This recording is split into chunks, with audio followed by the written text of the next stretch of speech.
Donald Trump ya está aquí. Y cuando usted vea radicales este domingo y este lunes y en los días que siguen, por supuesto que Donald Trump ha ocupado ya o está por ocupar la presidencia del país más poderoso del mundo. Ante la expectativa, efectivamente, de todos los países del mundo, algunos de los cuales, como en el caso de México, por ser su vecino hacia el sur, nos ha amenazado con decisiones que nos afectan. Pero lo mismo Canadá, lo mismo Europa, lo mismo China. La llegada de Donald Trump, más poderoso políticamente en este nuevo periodo, tiene al mundo ante una circunstancia inédita. Y de esto vamos a platicar hoy en Radicales.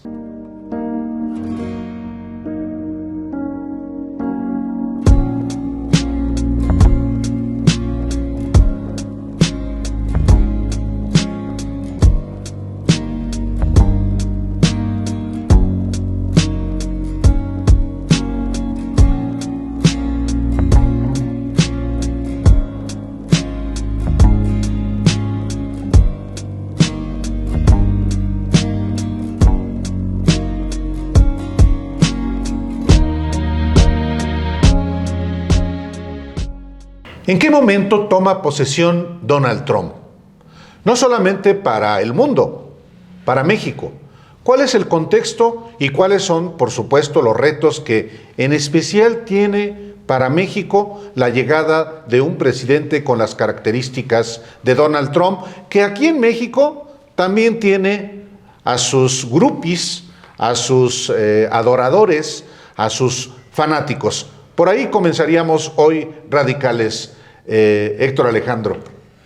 Pues bien, sí, desde luego que es una cuestión de suma importancia global. Digo, el ascenso de Donald Trump es algo que estremece a todos.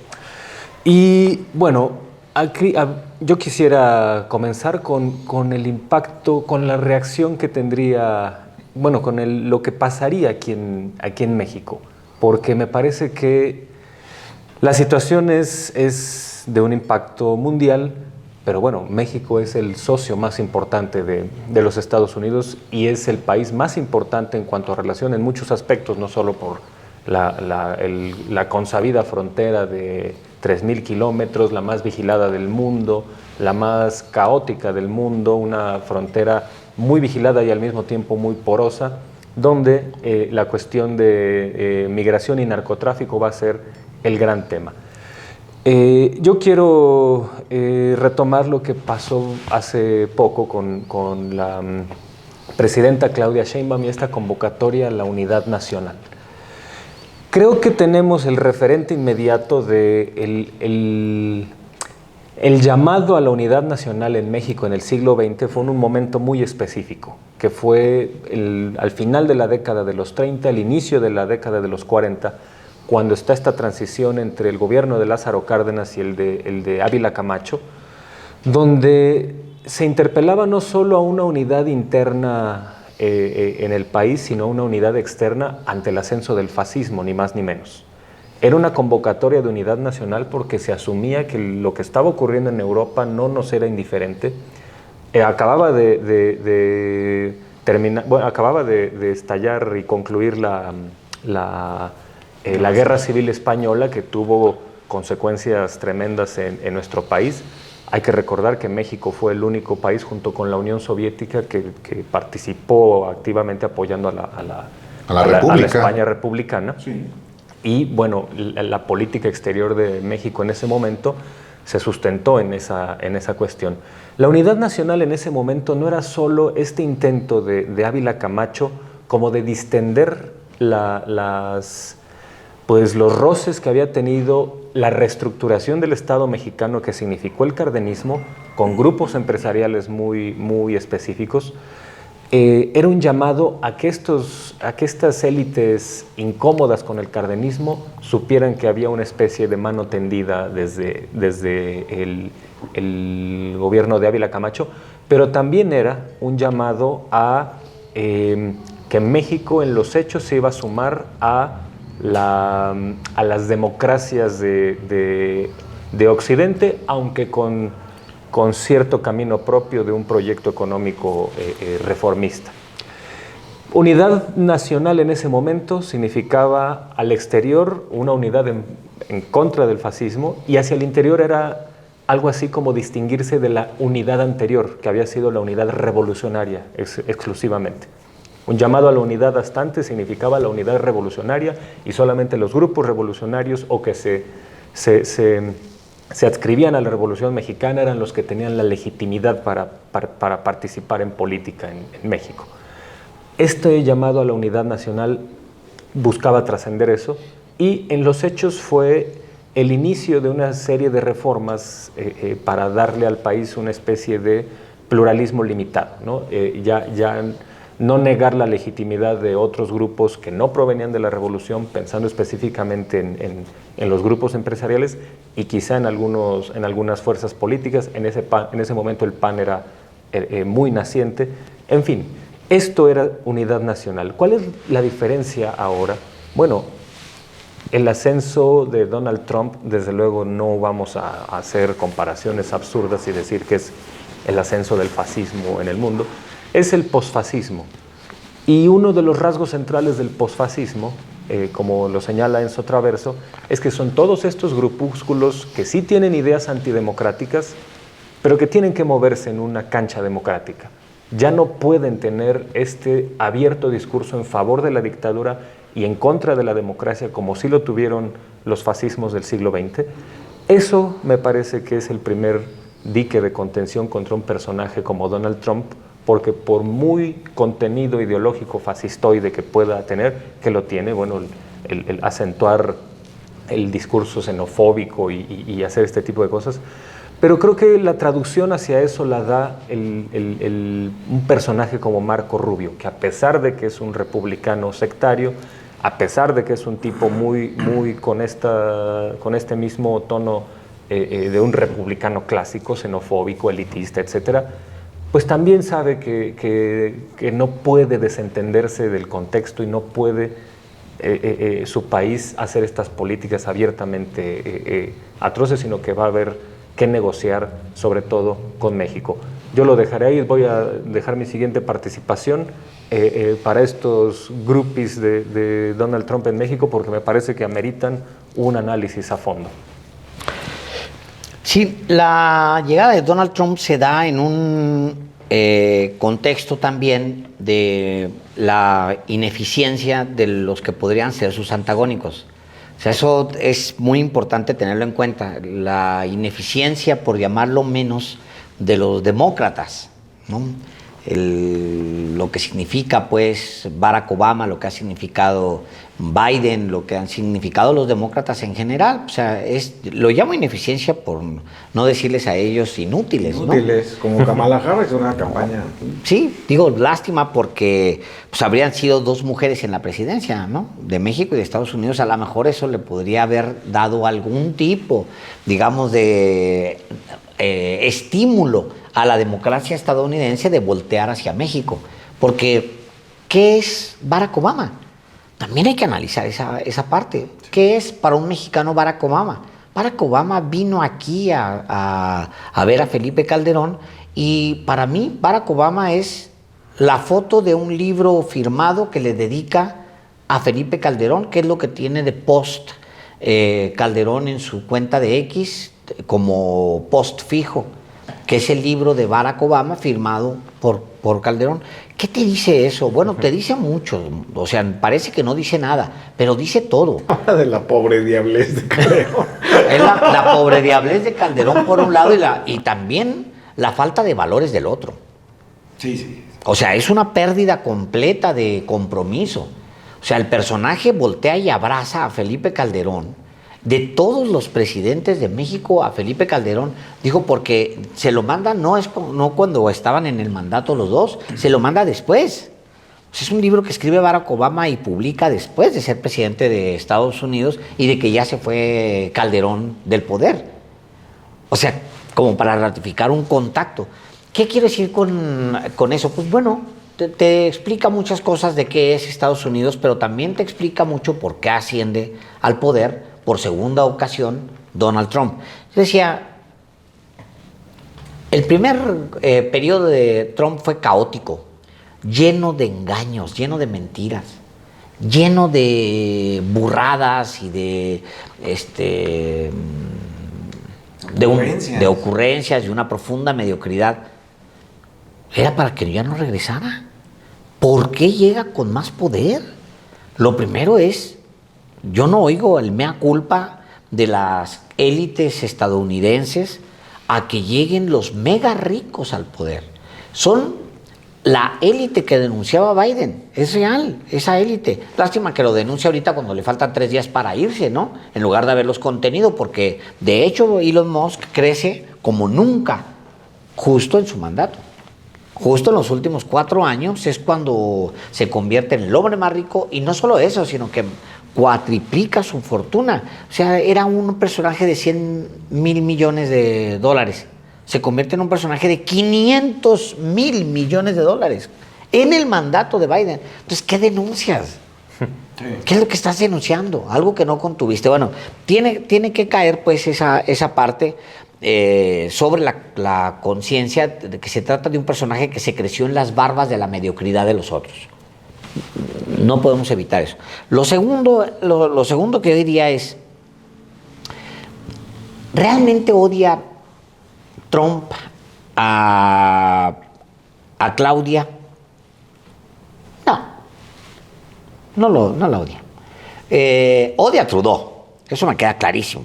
Hay muchas razones para que lo odie. Además, si yo, que no soy... Lo considero un fantoche a Trudeau.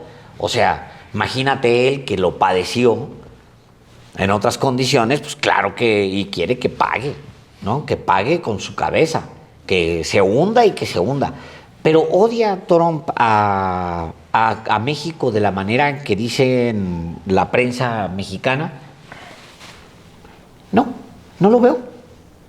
Porque está canijo tener una amenaza de anexión de parte de Estados Unidos, pero no la tiene México. La tiene Canadá.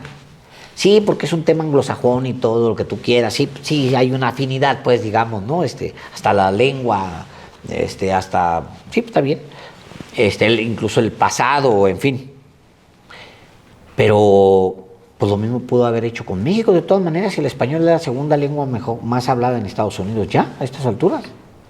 Y tienes unas poblaciones, millones de individuos ahí metidos en Estados Unidos. Entonces, yo no creo que Trump odie a México, pero sí lo tiene en un trato distinto. México es el socio comercial más importante de Estados Unidos. Punto. Te guste o no te guste. Esa es una realidad. ¿Le gusta a Trump o no le gusta? Y es un socio fiable.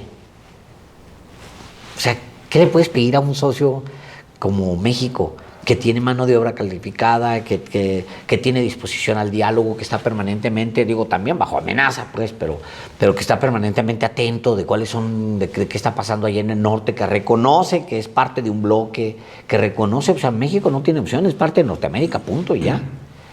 Entonces, yo creo que lo que vamos a ver en el siguiente tramo es si esa animadversión de Trump se va a convertir en una verdadera amenaza, o si somos parte, y eso es en las horas que vienen, o si somos parte simplemente de un paquete general que él ve como pues a los que les va a meter un poquito de miedo mientras se sienta en la silla. Sí, yo empezaría donde tú lo dejas. Es decir, efectivamente lo que estamos viendo con la llegada de Trump es la llegada de la élite, de una nueva élite multimillonaria, es decir, de los 25, 30 puestos que ha dicho Trump que va a poner, 13 son de billonarios. Por lo tanto, se trata de una élite que está llegando al poder, como sucedió en Rusia con Vladimir Putin y como sucedió también en China. Es decir, se conforma una nueva clase social, una élite millonaria que tiene una expresión directa en el gobierno. Ese gobierno representa a la élite, no a los demás. Puede usar el discurso de los blancos del sur, los que han sido dejados de lado de la fila, etcétera, pero en realidad lo que estamos viendo es a Elon Musk con un puesto en el gabinete de eficiencia o no sé qué cosa, que en realidad es recortar burocracia, y a Mark Zuckerberg entregado al trumpismo, incluso nombrando como CEO de su Meta a la que dirigía un proyecto de Trump que era el Ultimate Fighter, ¿no? Estas peleas en la televisión donde se vale de todo. Bueno, nombra a esa como parte de su Meta. Y entonces, bueno, tenemos esta conformación de una nueva élite en los Estados Unidos representada por Donald Trump.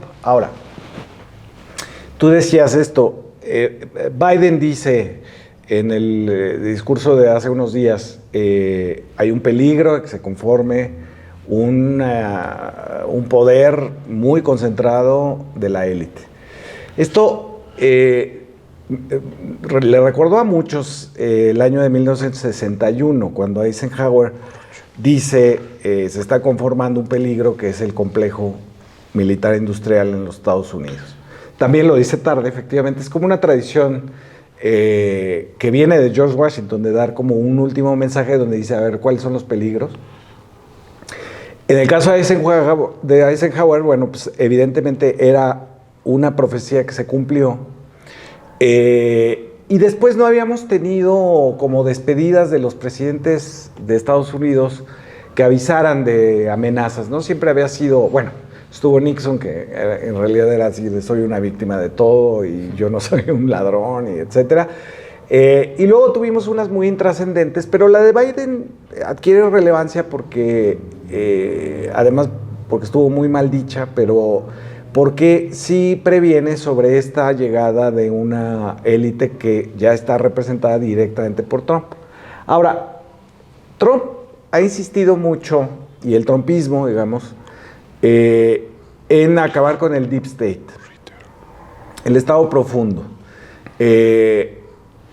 Esta idea del Estado profundo, y ahí me uno a Alejandro Páez en la intención, el propósito de tratar de entender, más que descalificar el trumpismo. Esta idea del Estado profundo es una idea que viene de los 60s en Estados Unidos, después del asesinato de Kennedy, donde la probable participación o no de la CIA en ese asesinato, los dos tiradores, que está, digamos, todo ese asunto está simbolizado en la película de Oliver Stone, en JFK, hubo una conspiración de una red dentro del Estado norteamericano para asesinar a Kennedy, y de ahí, digamos, dos autores, David Weiss y Thomas Ross, hacen un libro que se llama El gobierno invisible, en el 64, y de ahí, digamos, pasa esta idea que hay una red dentro del Estado que hace conspiraciones tipo Bahía de Cochinos en Cuba, el asesinato de Kennedy, esta cosa de que durante 4 administraciones dentro de las oficinas del Pentágono y de la Casa Blanca se sabía que no se podía ganar la guerra de Vietnam. Es decir, todas esas cosas le dan cuerpo a la idea del Estado profundo, y es una idea que a mí me parece razonable en vista de todo lo que han padecido los norteamericanos de secrecía de sus agencias, del FBI, de la CIA, de las operaciones encubiertas, de mandar reclutas a guerras que no se pueden ganar, etcétera, etcétera. De inventar que hay armas de destrucción masiva en Irak y mandar a los chicos. Te lo explica mucho el alto porcentaje de estadounidenses que sí cree que las Torres Gemelas fueron un autoatentado, por ejemplo, ¿no? Exacto. Hay, o sea, el terreno de la teoría de la conspiración, pues no es porque la gente esté loca o paranoica, es porque pues, si tienes un Estado que guarda tantos secretos tan graves, pues cualquier cosa es posible. Entonces, yo creo, digamos, que esta idea del Deep State, de terminar con él, ha tenido, digamos, un avance o una, ¿cómo llamarle? Se ha trivializado, digamos, en el discurso de Trump, de ser esta idea, digamos, de que efectivamente habría que decir que rindan cuentas el FBI, la CIA, la DEA, etcétera, que no son electas por nadie, que no rinden cuentas, que no se sabe bien qué hacen, que gastan mucho dinero, pasó a las agencias me están atacando a mí, que es el asunto de Trump en el primer periodo, ¿no? Cuando lo de Rusia, lo de que si, ya cuando salió que se había escondido no papeles en su casa de Mar-a-Lago, que si lo de Stormy, no sé qué, Daniels, o cómo se llame, la prostituta, que si le dio dinero público, etcétera. Yo creo que todo eso, digamos, hace, digamos, que el Deep State se reduzca, se haga superficial a un asunto de me están atacando a mí. Y lo que va a justificar, y con esto termino, me parece que una de las primeras acciones de Trump va a ser el intento de eliminar muchísimos puestos de trabajo del gobierno de los Estados Unidos. Estamos hablando de más de 2,000 oficinas y de 2 millones de personas que trabajan directamente para el gobierno federal. Para eso ha puesto a gente como Elon Musk y otros que van a recortar el gasto, ¿no? Pues sí. ¿Y qué con México? ¿Qué México? ¿Cómo va a incidir Donald Trump en México directamente? Y desde el punto de vista no solamente económico ni migratorio, político. A ver, este es un asunto de enorme relevancia porque Trump, pues por supuesto que tiene también un proyecto, y si no él, los de su entorno, sobre México, sobre América Latina, sobre el mundo, pero específicamente en el caso de México. ¿Quiénes son los aliados de Donald Trump? ¿Quiénes son los mexicanos que aman a Trump? ¿Quiénes son los achichincles de Donald Trump en México? Lo digo utilizando una expresión que puede parecer hasta ofensiva para ellos. No, pero ellos lo asumen, unos de manera más abierta que otros. Pero ¿quiénes son estos mexicanos que aman a Trump? Estos grupis que aman a Trump, estos achichincles de Donald Trump. Bueno, por lo pronto hay 2 proyectos de partidos políticos abiertamente pro-Trump. Uno, el de un mexicano que actúa más como estadounidense, como es el actor Eduardo Verástegui.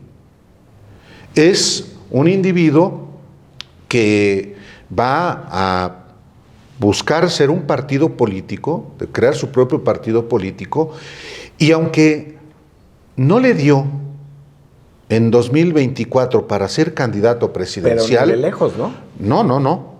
No significa eso, ojo, que pueda ahora buscar un proyecto partidario porque las condiciones son otras.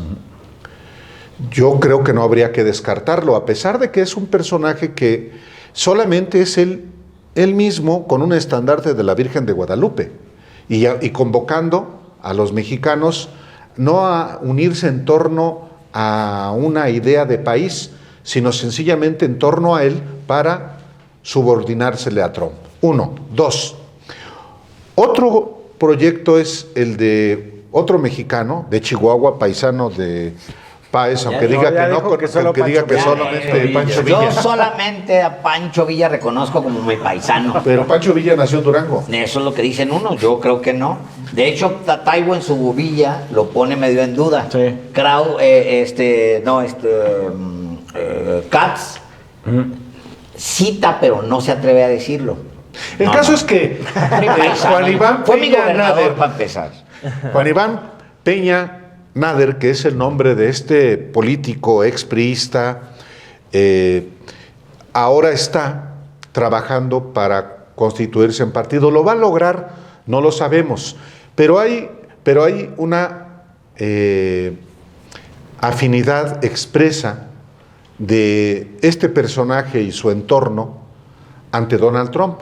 Para empezar, el proyecto de partido se llama México Republicano. Y abiertamente dicen que se trata de un proyecto que se parezca al Partido Republicano de Trump. Pero no solamente eso, a mí me gustaría mucho reiterar un dato que yo publiqué en mi columna, de un personaje en particular, dos, pero uno en particular que está trabajando directamente en la construcción de ese partido político de México Republicano. Se llama Grisha Ritter Palma. Es un hombre de origen que nació en Canadá, que tiene familia de otra nacionalidad y que ya es naturalizado mexicano, y es el secretario general del proyecto de Partido México Republicano, es decir, mano derecha de Juan Iván Peña Nader.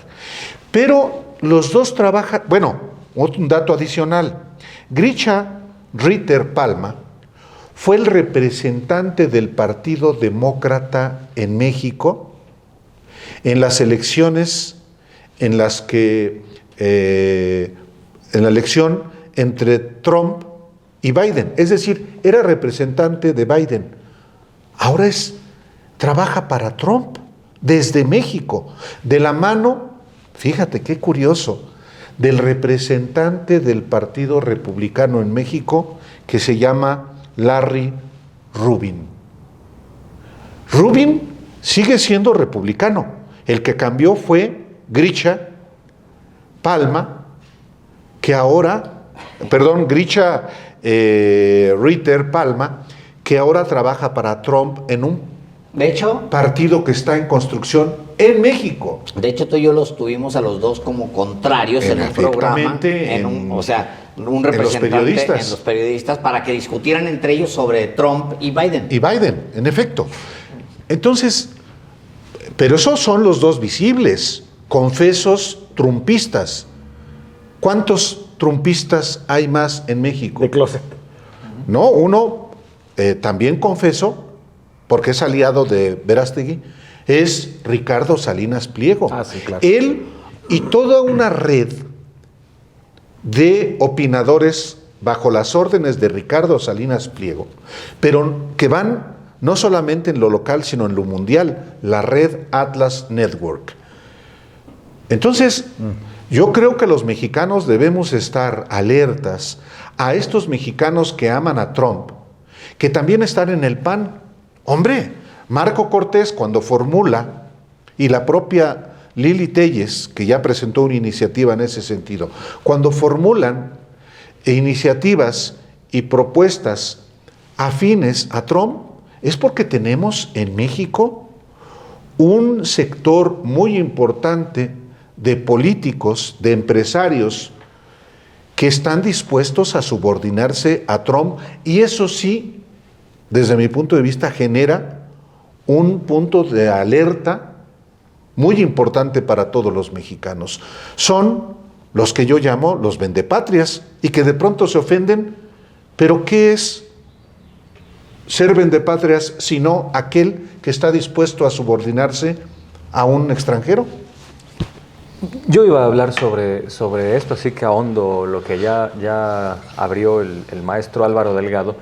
Hace poco el doctor Lorenzo Meyer, sin embargo, en una entrevista planteaba que el gran contrapeso al gobierno de Claudia Sheinbaum no se iba a encontrar en la oposición partidista, sino en los Estados Unidos. Y me parece que Eso nos lleva a esta reflexión. Y yo dividiría a la oposición mexicana en dos: los trumpistas militantes y los trumpistas de facto.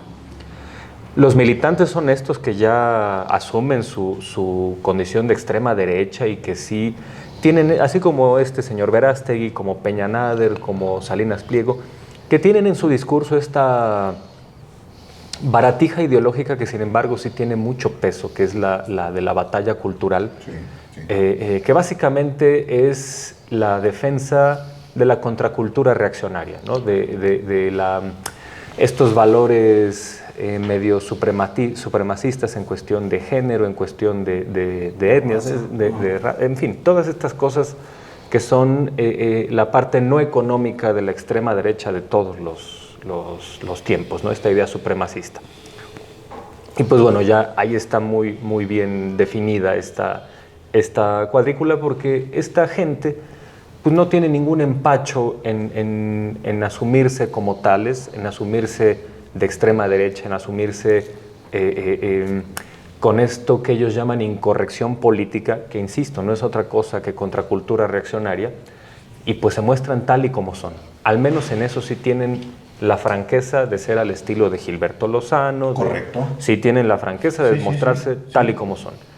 Y creo que vamos a presenciar también a los trumpistas de facto, ¿no? Aquellos que de dientes para afuera podrán ser muy ofendidos con la existencia de un ser como Trump, pero pues que en algunas cosas manejan el mismo discurso. Pensemos en la política de Trump hacia América Latina, en cuestiones como Venezuela o Nicaragua. Es lo mismo que gente de letras libres lleva años diciendo. Esta idea de que los narcos son grupos terroristas, sin entender la posición de vulnerabilidad en que nos pondría eso si Estados Unidos de verdad asume la doctrina George Bush de qué se hace frente al terrorismo, que es abrogarse la posibilidad de tener presencia militar en un país. Eso es una situación que nos pondría en extrema vulnerabilidad, pero solo por tener esta estridencia en contra del gobierno mexicano, pues adoptan la misma postura que Estados Unidos. Entonces podrán ser muy anti-Trump de dientes para afuera, pero en algunos puntos pues van a ser sus aliados ideológicos. Y no sería la primera vez que los tontos útiles. Tontos útiles, completamente. No sería la primera vez que esto ocurre. A mí siempre me ha sorprendido cómo muchas derechas y estos grupos pseudoliberales en México que se han ofendido con Trump y a mí se me queda muy grabada una portada que sacó Letras Libres una vez de fascista americano, ¿no? Y la cara de Trump, como si la revista se pusiera militantemente en contra de personajes así. Y bueno, claro que Trump es un posfascista, es un tipejo con taras oscurantistas tremendas y violento y demás, etcétera. Claro que merece todo el escarnio, pero perdón, no hace mucho personajes muy parecidos tuvieron el respaldo de estos grupúsculos liberales en México, empezando por George Bush en 2003. Claro. Por Dios, Krause. Krause dijo, Ajá. bueno, que México respalde Exacto. a Bush en su invasión a Irak a cambio de un acuerdo migratorio. La whole enchilada. Exactamente. Exactamente, perdón, como si la sangre iraquí valiera menos o el dolor iraquí valiera menos. Decía que había que hacer, México tenía que ser pragmático y defender sus intereses. Y no regatearle a Estados Unidos el apoyo. Y perdón, y lo Esa era la mismo idea de dijo Gabriel Said y Mario Vargas Llosa, o sea, Claro. que no vengan. Y perdón, en 2008 el gobierno de Felipe Calderón mostró su respaldo a John McCain, el candidato republicano que compitió contra Obama en esa elección, cuya candidata a la vicepresidencia era una Trump, era esta Sarah Palin, que ya nadie la recuerda, pero decía sandeces parecidas y que El Tea Party. era proveniente del Tea Party, gobernadora de Alaska, y era la típica figura política que a los rednecks y a los resabios del Ku Klux Klan les agrada. Y el PAN le mostró respaldo a a John McCain, que cargaba con este... Y después con este grupúsculo. respaldaron panistas a Hillary Clinton. A Hillary Clinton, así es. Es decir, no hay que comprar este discurso de estos pseudointelectuales que están muy ofendidos con un personajillo como, bueno, no un personajillo, como un personaje grotesco pero poderoso como Donald Trump, porque, perdón, en su liberalismo del pasado reciente han hecho estos respaldos a seres muy parecidos a el señor Donald Trump. Y creo que tristemente la oposición partidista mexicana va a tener ese dilema de, bueno, ¿ahora qué hacemos? Todo el tiempo estuvieron fastidiando con que había una militarización en México, pero también respaldan que si hay terrorismo en México, entonces sí que venga... La respuesta sea militar. Exactamente. Hay unos militares buenos y unos malos, ¿no? Así es. Sí, como hay Un militarismo bueno y uno malo. Uno malo, Sí, claro, de como los hay- gringos es bueno. Así es. Y así como hay un populismo malo, que es el de López y el de Sheinbaum, hay un populismo bueno, que es el de Xóchitl Gálvez o cosas así, viven en esta disonancia cognitiva que bueno, los va a llevar a estos zigzagueos. Y yo no sé qué postura vayan en estos zigzagueos que vayan a ser los nuevos, los partidos ya existentes o los partidos nuevos, ¿no? Estas agrupaciones que buscan... Lo de Álvarez y Casa y eso. Sí, esos que hay. Yo estaba escuchando las sugerencias de nombres que ponían ayer, el Frente Cucaracha, no sé. Yo dije, bueno, pero pues supongo que estaría bien que usen las mismas siglas del partido que ya murió, ¿no? Del PRD. Yo creo que podrían llamarse, no sé, pobres recontra pobres diablos. ¿No? Creo que los define mejor, porque... Pobres ridículos diablos. Pobres ridículos. O sea, es que yo estoy en contra de que se les llame Frente Cucaracho, porque bueno, las cucarachas sobreviven, ¿verdad? Y atraen basura, pero sobreviven. Hasta para hacer cucarachas uno es mediocre, ya eso ya es demasiado, ¿no? Es demasiado. Son vividores, son gente sin ningún tipo de ideología, y precisamente esta vacuidad ideológica les va a permitir en estos zigzagueos de, por un lado, oponerse a la militarización, entre comillas, en México, y también suponer que es bueno asumir como terroristas a los grupos criminales en México, porque eso atraería una fuerza militar de Estados Unidos o algo así. Entonces, esa vacuidad ideológica les va a permitir estos zigzagueos, pero yo creo que la sociedad mexicana ya no se compra estas tonterías, ¿no? Entonces, bueno, yo ahí la dejo. De hecho, ese es un tema muy interesante que quizá valga la pena bueno, de alguna manera lo tocamos Álvaro y yo en Derecha. Nos metemos algo a ese tema porque es muy interesante cómo los grupos de ultraderecha se han atorado en México siempre, tradicionalmente, pues han sido grupos marginales, han actuado en la marginalidad y luego de repente en los gobiernos más mediocres, ¡pum!, tienen brincos, ¿no? Y se logran colarse al gobierno. El caso de Fox. Vicente Fox es un ejemplo claro, el mismo Calderón, o sea, es un mediocrazo tremendo, convertido en presidente, nada más que muy rabioso, ¿no? De los tipos que cachetean. Bueno, a partir de él, en realidad, el PAN se va en picada, ya no vuelve a recuperarse nunca más, hasta la crisis de hoy es crisis que viene desde Calderón hasta nuestros días. O sea, él hunde al PAN. Desde Fox, Y desde Fox, es correcto, porque al final ganan una presidencia de la República, la segunda se la roban porque no les dan los votos y luego empieza una decadencia permanente. Al mismo tiempo, creo, y ese es, digamos, la riqueza de explorarlos, verlos, seguirlos, estar atentos de ellos. Al mismo tiempo, los chispazos más elocuentes de derecha en México han venido desde el Estado. O sea, el momento más dramático de derechas de los últimos 25 años es Felipe Calderón. O sea, es un manotazo, sí, Peña, pero no, es Felipe Calderón. En realidad, Felipe Calderón es la mano de la derecha, de la ultraderecha, que tiene todos los ingredientes de una dictadura de derechas. O sea, el militarismo, la actitud antidemocrática, el robarse las elecciones. El estado de excepción en muchísimos estados, ¿no? Sí, o sea, someter pues, a la población a partir de la vigilancia, a partir del miedo, a partir de los militares, y luego empoderados ciertos grupos muy particulares. La presencia de García Luna tiene una lógica de derechas ahí, o sea, es un espía al final, o sea, y luego tienes tú otro momento cúspide de la derecha en Carlos Salinas de Gortari, o sea, que tiene expresiones muy cuidadas, pero es Carlos Salinas de Gortari el que finalmente resuelve el conflicto del Estado mexicano con la Iglesia Católica y acerca el catolicismo al ejercicio nuevamente dentro del Estado laico, al mismo tiempo que establece políticas neoliberales que son muy visionarias, porque solamente Margaret Thatcher en su momento y el mismo Reagan han impulsado en los últimos años.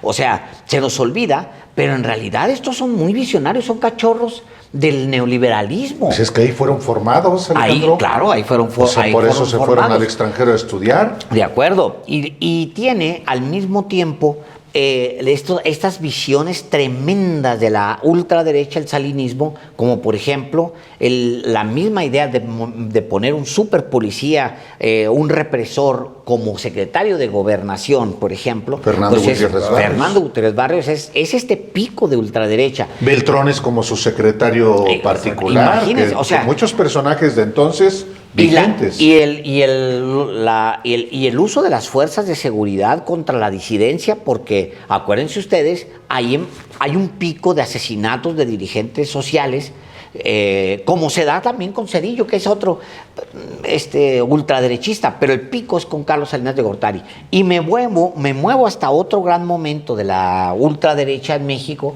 en 1968, obviamente, o sea, ahí está todos los rasgos de ese gobierno, de esos gobiernos son de ultraderecha. ¿Qué quiere decir con todo esto?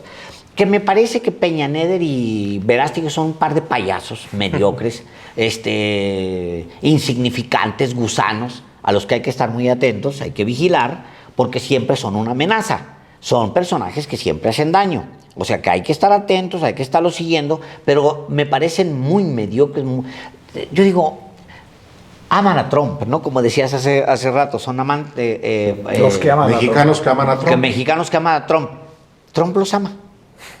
No. Yo creo que no. Yo creo que porque lo tiene a un lado. Yo lo oí el otro día al pobre diablo de Verástegui que estaba a un lado de Trump y que le dice Trump: el presidente Verástegui, como diciéndolo, porque yo creo que puede ser por su tanto. No, está bien. O sea, como y medio riéndose, la actitud no es bonita, no está padre, pues, ¿no? De Trump diciéndole presidente a Verástegui, porque cree que puede ser presidente, pero también al mismo tiempo haciéndolo así como de, ¿no? Sí, yo veo ahí yo no veo la verdadera amenaza. Yo creo que la amenaza de Trump es Trump. Él. O sea, si hay un descuido de México y de su gobierno, de su presidenta, él va a hacer cosas, porque lo sabe, porque le gusta hacer. Él disfruta intervenir en las naciones y testerear a ver qué tan débiles son los presidentes, qué tan débiles son sus estructuras para hincarles el diente. Creo que, por ejemplo, en el caso de Dinamarca le satisface que sea mujer la que está al frente, que lo cual es muy peligroso porque él es un misógino tremendo. Bueno, es un violador, convicto, un violador de mujeres, un violador de mujeres, un tipo que viola mujeres, que las somete a sus deseos sexuales, porque está condenado, o sea, es alguien que es así, y utiliza la prostitución y, o sea... Entonces, no me extraña nada que en el caso de Dinamarca se vaya en contra de la primera ministra. Al mismo tiempo, lo de Trudeau lo ha disfrutado enormemente. Se le nota. A los 3 días estaba humillando a Canadá. al cuarto día ya había sometido a Trudeau a una renuncia. Al quinto día ya estaba amenazando con intervenir económicamente, y no descarta lo militar nunca, pero económicamente, para terminar de doblar a los canadienses para unirlos a su proyecto expansionista. O sea, yo diría, el riesgo no está ni siquiera en casa, está afuera, y ahí coincido plenamente con el doctor Meyer en esta afirmación de que la verdadera oposición puede ser Trump. Ahora, quiero recordarles también que el Trudeau del primer periodo de Trump fue Enrique Peña Nieto. Qué bueno que se fue a la chingada, perdónenme la frase, porque le estaba haciendo ya mal a México Trump. Siempre le hizo mal a México Peña, pero en ese momento clave, y qué bueno que llegó un hombre fuerte, con un apoyo popular tan grande como López Obrador, porque no sé cómo nos hubiera ido.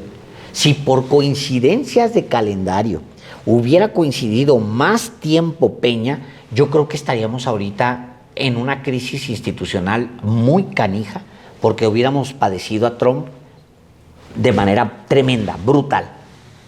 Entonces, resumiendo lo anterior, pues hay que seguirlos, hay que estar atentos.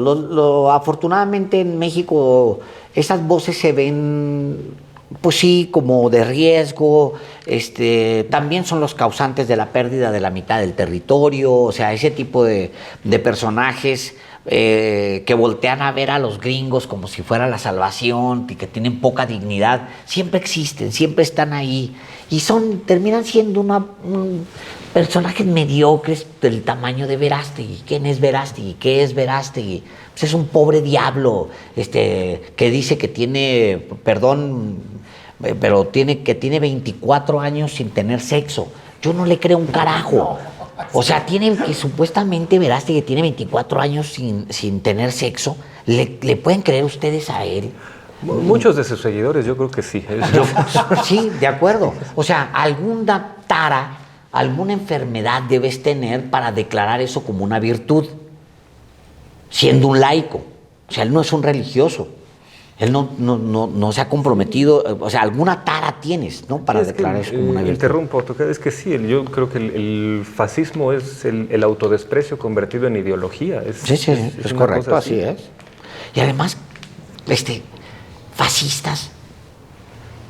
Digo, como un día nos paramos, Álvaro y yo, en una universidad, sale un jovencito a decir, oigan, yo no creo en ustedes y pues yo vengo a plantearles a ustedes hacer su contraparte, nos dijo, ¿no? ¿Te acuerdas en Zumpango? En Zumpango. Le dije, pues qué bueno. Yo soy de derecha y estoy muy orgulloso de ser de derecha, dijo el chavito. Le dije, qué bueno. Le dije yo, ¿todavía tienes tiempo de corregir? Le dije, porque hacia dónde vas. Estás muy joven para ser de derecha. ¿No? Tal cual. Le dije, hacia dónde vas, hacia donde tú caminas, ahí no te van a aceptar. Eres muy chaparrito, eres muy morenito y eres pobre. Y esa gente odia esas características exactamente, es exactamente lo que aborrecen de un individuo. Bueno, sí. Probablemente lo que vaya a suceder en México es que sí, el trumpismo tenga, como dicen Álvaro y, bueno, como dicen los tres,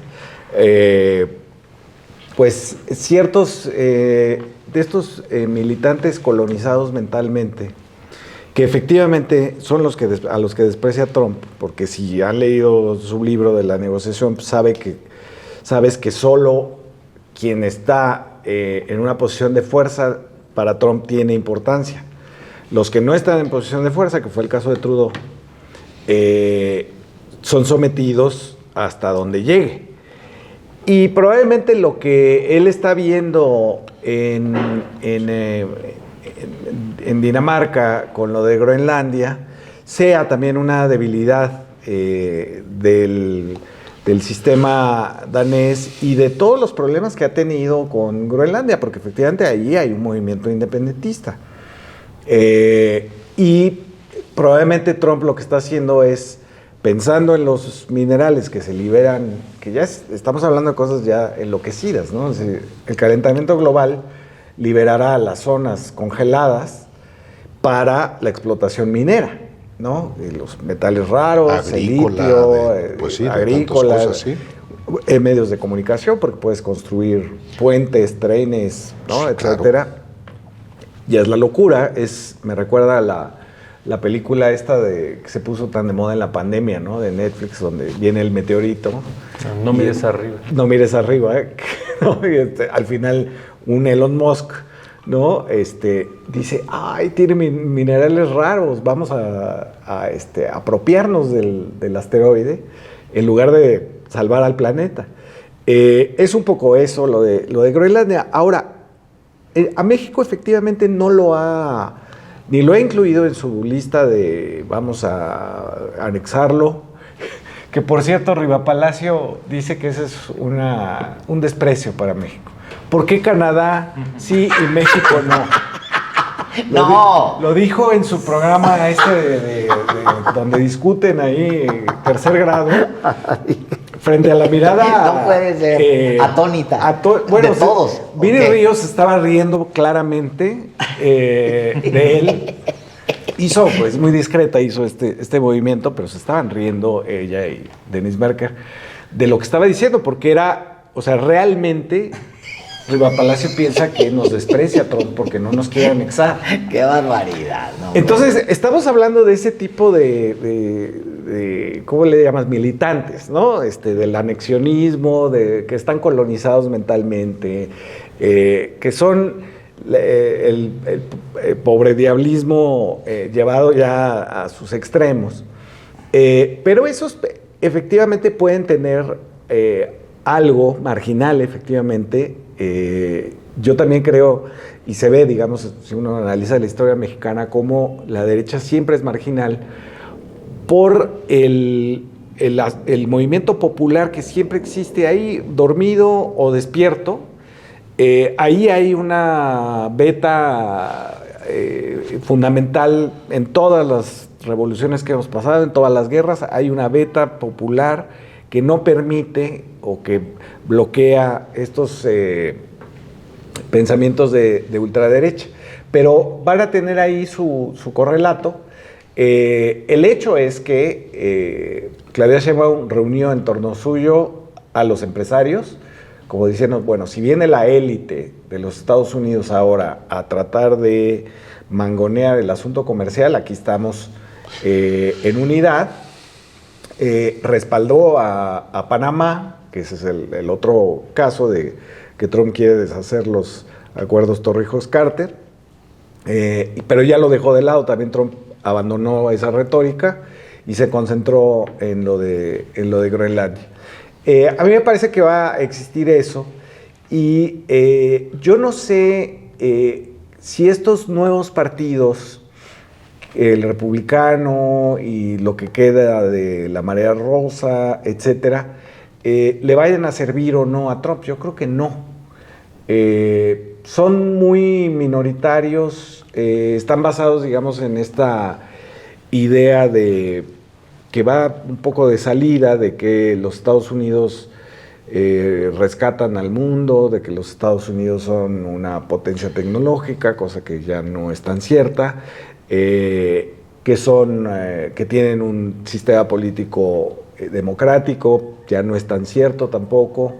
Y entonces vamos a ver, digamos, el desarrollo de estos nuevos partidos, pero yo sí pienso que frente a el maestro Quintana empezaba con esto de la unidad nacional, frente a una nueva forma de unidad nacional que está emprendiendo Claudia Sheinbaum, con estos grupos marginales de ultraderecha, creo que Trump no tendría muchas posibilidades de incidir adentro.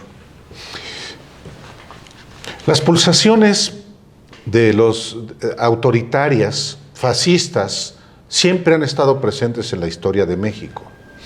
Cuando yo hablo de personajes que en efecto son pobres diablos, los dos en particular, Verástegui y Juan Iván Peña, paisano de Alejandro Páez,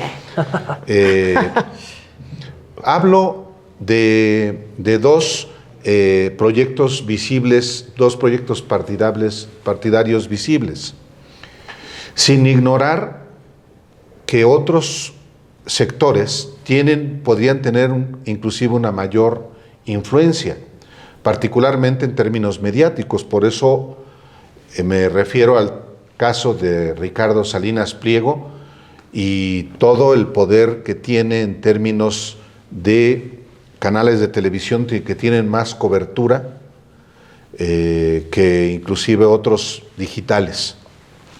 Porque México es un país que todavía no tiene la cobertura de Internet para que los habitantes más de las zonas marginadas tengan otras opciones.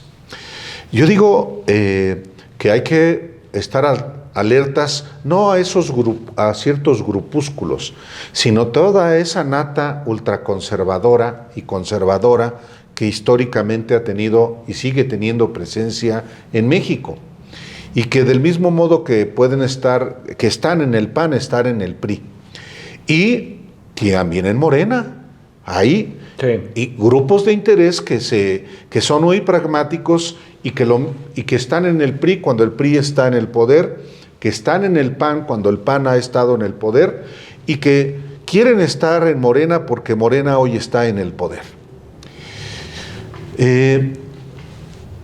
Dicho lo anterior, a mí me parece que el tema fundamental es en qué circunstancias se encuentra México y su gobierno y los poderes del Estado ante lo que representa Donald Trump. Y una parte importante es la fuerza que tiene hoy la mujer que encabeza al Estado mexicano. No solamente al gobierno, porque en México la Constitución define que el presidente de la República es al mismo tiempo el jefe de Estado. Y hoy tenemos presidenta de México, presidenta de los Estados Unidos mexicanos, que ese es su nombre constitucional, y es también jefa de Estado. Y lo que tiene Claudia Sheinbaum como jefa de Estado es una enorme legitimidad, pero también una enorme fuerza política. Y eso, evidentemente, sí hace una diferencia, por ejemplo, con la piltrafa que es el primer ministro de Canadá, Justin Trudeau. Y por supuesto por supuesto que las acechanzas, las amenazas de Donald Trump van a ser permanentes en los 4 años que él esté en la presidencia y que van a ser los 4 años primeros de Claudia Sheinbaum. En la medida que Claudia Sheinbaum conserve por las acciones, por las decisiones que tome como jefa de Estado, en esa medida también van a conjurarse o van por lo menos a enfrentarse de mejor manera las amenazas de no solamente Donald Trump, sino hasta de ese Estado profundo gringo, que es imperialista, que es antimexicano, que es ojete. Entonces, Claudia Sheinbaum no tiene, por ejemplo, que hacer una convocatoria expresa a la unidad nacional. Unidad nacional hay. La unidad nacional se manifestó también en un voto mayoritario que le dio en la elección del año pasado, y es una unidad nacional que está presente cuando tiene un respaldo de alrededor del 80% de la población mexicana, y que convoca a sectores para enfrentar de mejor manera las amenazas de Trump, pues es también parte de su responsabilidad, parte de su trabajo. ¿Con quién hay que trabajar? Con los sectores productivos. Pues los empresarios, pues sí. Nadie ha dicho que este gobierno va a acabar con los empresarios o que ya no se puede invertir. Al contrario, son factores de poder con los que hay que coordinarse para, sobre todo, llevar a cabo una política que tiene que ver con la sustitución de importaciones, a lo que tú te referías. Hombre, es la posibilidad hoy de que los emprendedores echen a andar proyectos productivos. De hecho, con asistencia del Estado, con protección del Estado, con impulso del Estado.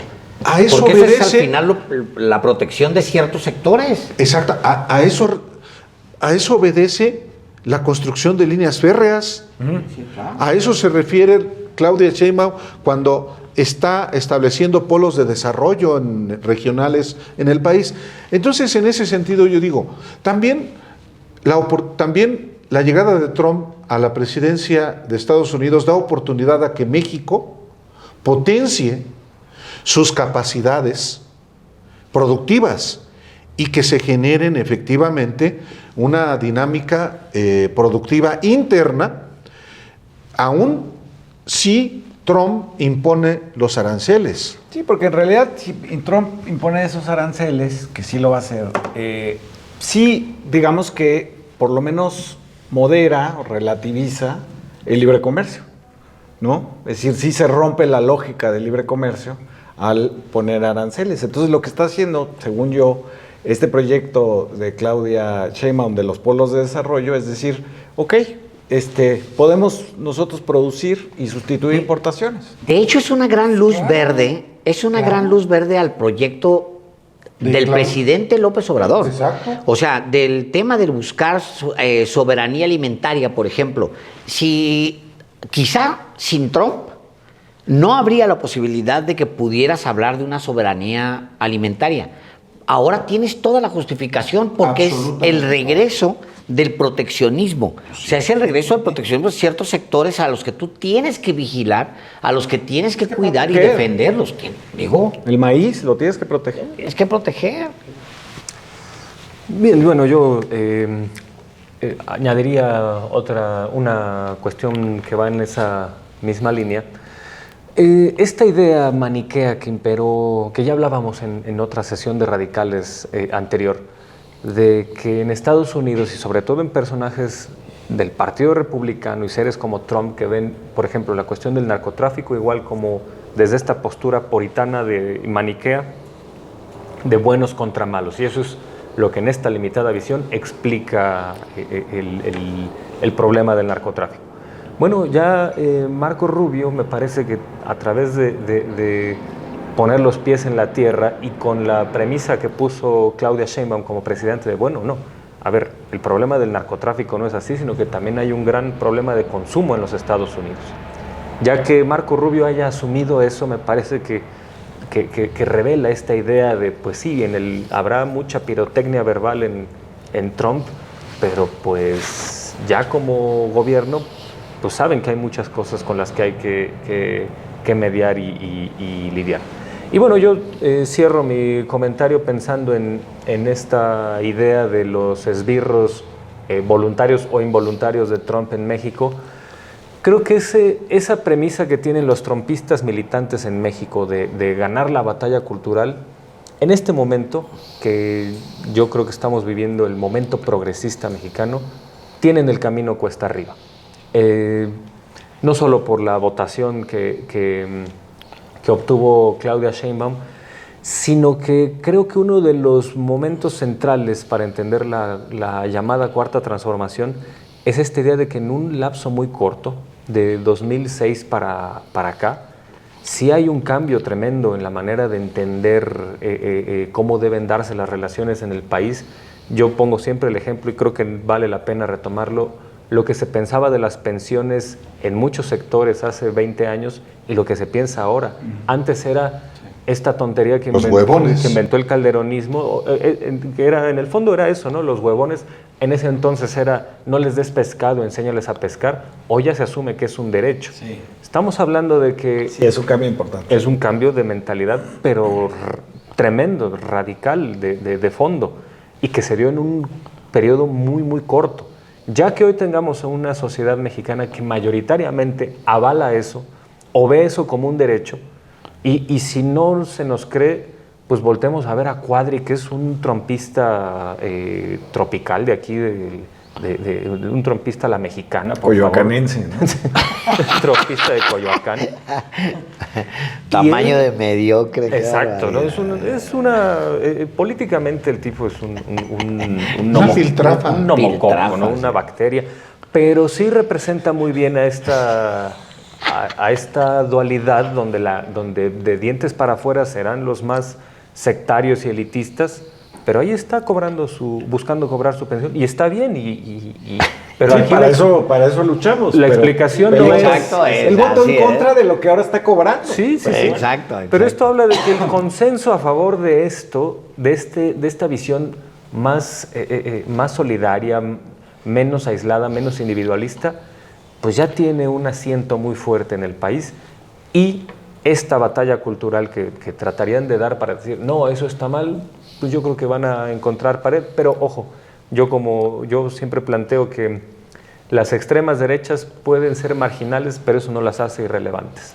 Te basta un militante de extrema derecha para saber que algo anda mal, y volvamos a los casos que han ocurrido en Europa, ¿no? En Noruega hace 15 años bastó un militante de extrema derecha, aquel Bering, para hacer un atentado racista en aquel país. En fin, yo lo dejaría ahí. Sí, dentro de una semana, y yo cierro con este comentario, dentro de una semana, quién sabe, vamos a estar discutiendo aquí exactamente a esta hora, después de que Trump haya llegado al poder. Por lo pronto, yo creo que va a imponerse la razón en el tema de los aranceles, en el tema de los migrantes. Yo creo que lo que necesitan, a Estados Unidos necesita México. Yo creo que es la mejor versión de México, además. No está mal esta versión de México que ellos pueden tener. Y al mismo tiempo advierto, Claudia Sheinbaum anda en el 77, 78 promedio de aceptación. ¿Quieren que llegue a 90? Eso es probable, eso es posible. O sea, frente a una adversidad y frente a cualquier cosa, yo creo que el mexicano en eso sí es y sí reacciona de inmediato. Entonces, si quieren que llegue a 90, yo creo que, pues, órale, pues muévanle. Yo creo que no está mal lo que tienen por gobierno en México, no está mal lo que tienen por país en México. México es un buen país para invertir, para hacer negocios con él, es un país que cumple sus promesas, y yo creo que eso lo tiene que valorar bien Estados Unidos. Tiene un buen país enfrente, es un buen socio para todo el desmadre que es su país. Pues México es un buen socio, es un buen vecino, la verdad. Yo creo que lo pueden aprovechar. Pues yo también creo que, a pesar de la vigilancia estrecha que Álvaro Delgado mantiene con Peña Nader y Mi paisano. Liberástegui, Tu paisano. efectivamente, a lo mejor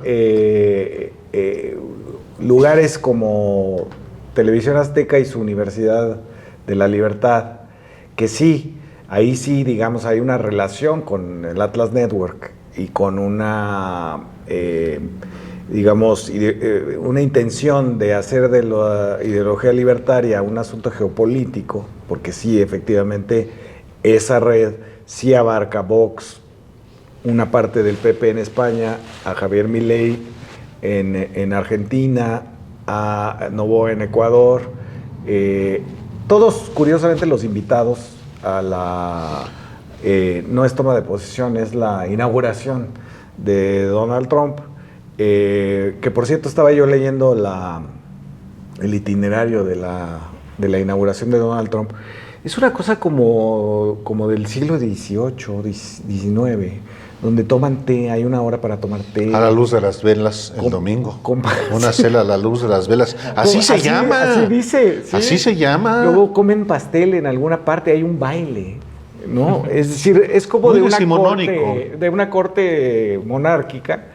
Pues sí, ese es Es hasta anterior, ¿eh? Es el pasado. Sí, es Tiene 200 años. Es el pasado de los Estados Unidos también, ¿no? Que no ellos teniendo, vienen de ahí, pues, no teniendo monarquías, hicieron su propio protocolo, digamos, sin una monarquía. Pues es que ellos vienen de divorciarse de eso, ¿no?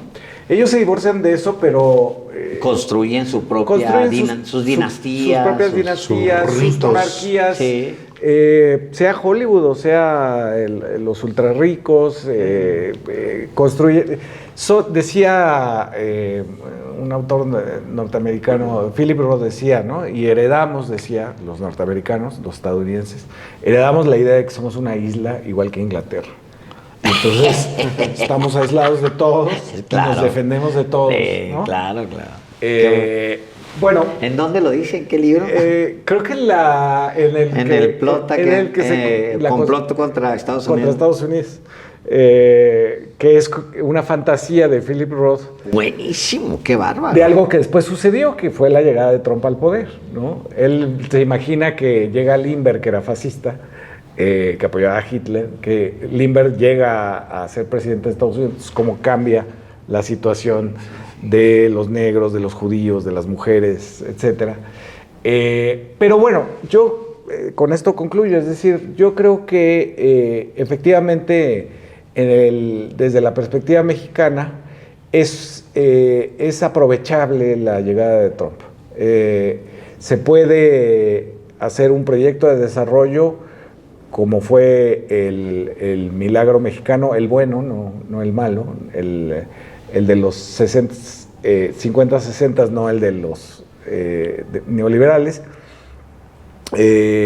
Y se puede aprovechar, digamos... Eso no fue milagro, fue maldición. Bueno, ándale, del milagro a la maldición. Sí. Podemos pasar otra vez a algo parecido a eso, con un replanteamiento, y me quedo con esa tarea que le encomiendo al maestro Quintana, de repensar la unidad nacional desde la perspectiva democrática y republicana, ¿no? Muchas gracias hoy por acompañarnos en Radicales. Nos veremos aquí dentro de 8 días porque ya unos días después de la asunción de Donald Trump. Gracias a todos.